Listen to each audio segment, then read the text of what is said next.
Ei pessoal, tudo jóia? Monique aqui do projeto PIBIT. E hoje a gente vai continuar com a nossa correção do PET 1, volume 2, só que hoje vai ser a semana 5. Para auxiliar vocês no estudo dessa semana, foi produzida uma videoaula pelo Matheus, que faz parte também do PIBIT. E o link para essa videoaula vai estar na descrição do vídeo. Então, aqui nessa semana vocês têm um conteúdo escrito explicando as leis de Newton, a primeira e a terceira lei de Newton, e depois vem os exercícios. Então, bora fazer os exercícios. A primeira fala: baseando-se na primeira lei de Newton, assinale a alternativa correta. Vamos ver a letra A. Se estivermos dentro de um ônibus e deixarmos um objeto cair, esse objeto fará uma trajetória retilínea em relação ao solo, pois o movimento do ônibus não afeta o movimento de objetos em seu interior. A gente está tendo aqui o referencial que ele escolheu, um referencial fora do ônibus. Então, a gente vai ter que o movimento do ônibus vai sim afetar o movimento desse objeto, a trajetória que esse objeto vai fazer. Por quê? Então, imagina aqui que eu tenho esse objeto está caindo. Então, ele tem uma velocidade para baixo. Só que, como ele está dentro do ônibus, ele também vai ter, por exemplo, e o ônibus está indo para frente, ele vai ter também a velocidade indo para frente. Isso faz com que a sua trajetória de queda para um referencial fora do ônibus, que é no caso ali que escolheu em relação ao solo, seja uma parábola. Então, aqui fala que é retilínea. Então, na verdade, vai ser uma parábola. Então, por isso que essa questão está errada. A B. Quando usamos o cinto de segurança dentro de um carro, estamos impedindo que, na ocorrência de uma frenagem, sejamos arremessados para fora do carro, em virtude da tendência de permanecermos em movimento.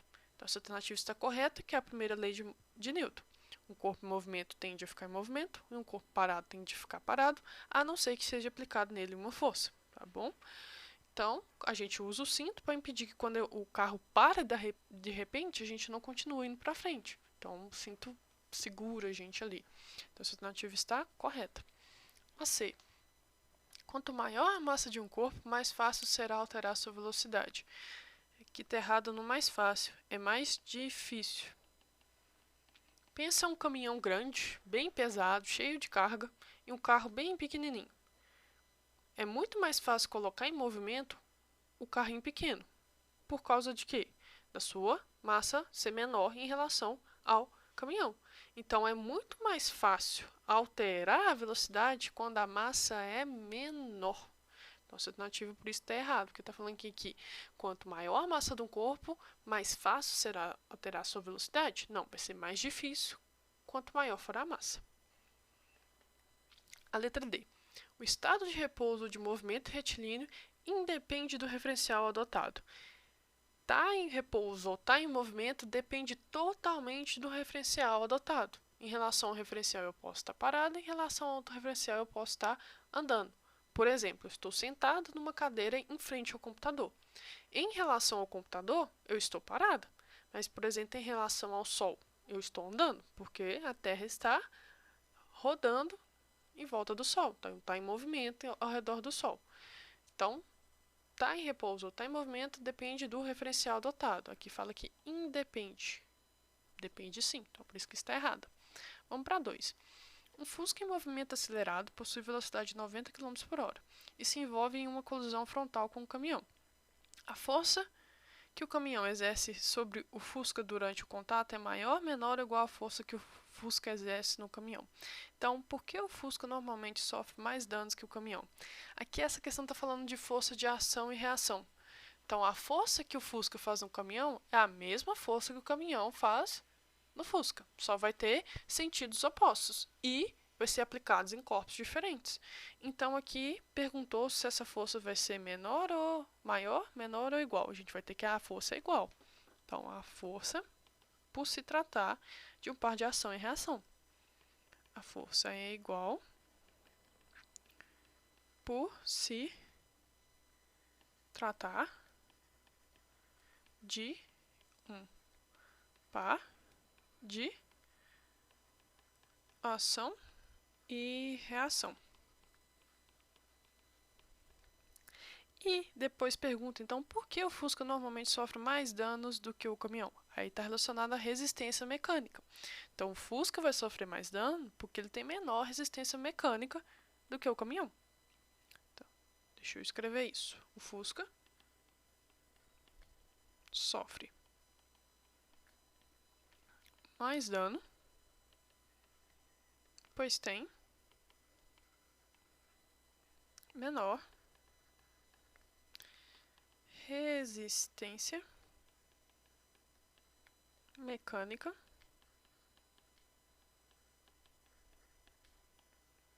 do que o caminhão.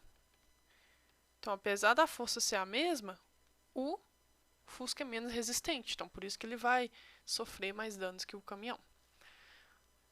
3. Um jogador de futebol chuta a bola, exercendo nela uma força de 9 kg forças. Qual é o valor da reação dessa força? Força de ação e reação, a gente tem que é o mesmo valor, só é aplicado em corpos diferentes e sentidos também diferentes, sentidos opostos. Então, qual o valor da reação dessa força? Vai ser o mesmo valor. Então, por se tratar de um par de ação e reação,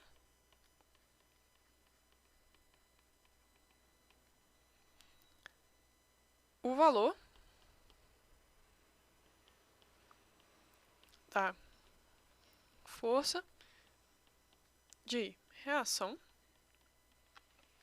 será a mesma da força de ação, que é igual a 9 kg força.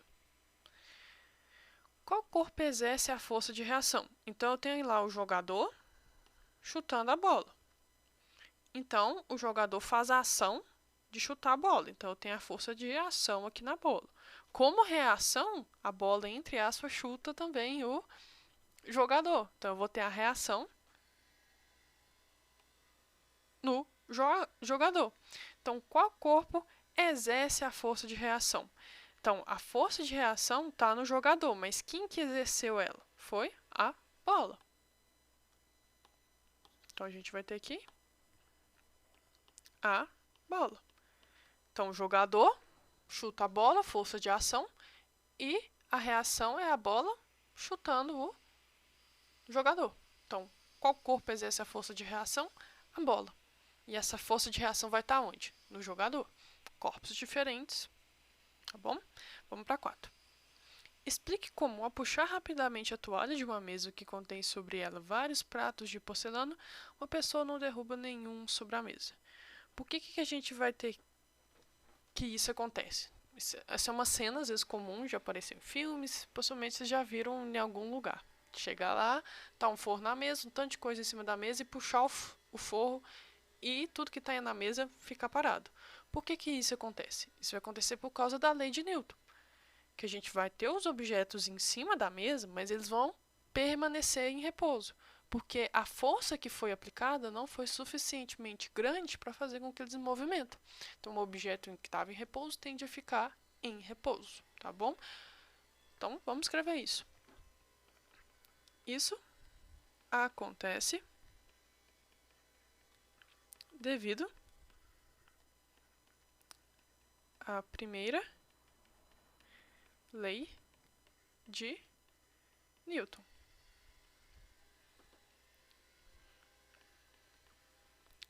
Onde temos que os objetos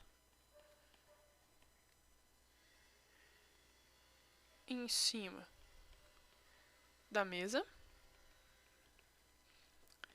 vão permanecer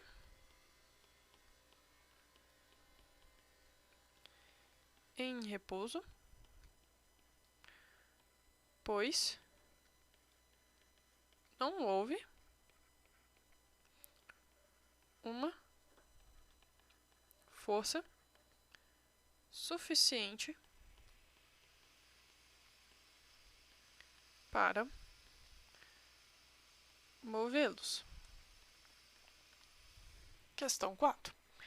Vamos para 5.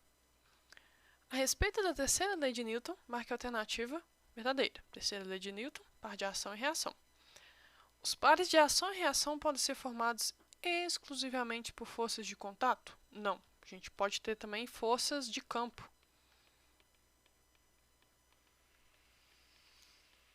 Um exemplo de força de campo é a força gravitacional. Então, não é somente com forças de contato. Eu posso ter pares de ação e reação também com forças de campo. Então, a alternativa está errada. B.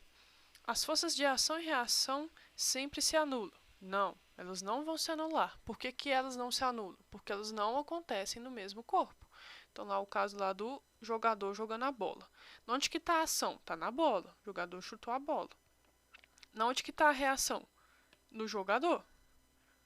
Não tem como as duas forças se cancelarem, porque aqui são dois corpos diferentes. Então, a força de ação e reação elas não se anulam. Letra B tá errada. A. C. A força normal é a reação da força-peso aplicada por um corpo sobre a superfície. Não, a gente tem que... Eu vou fazer aqui embaixo. Imagina um bloquinho.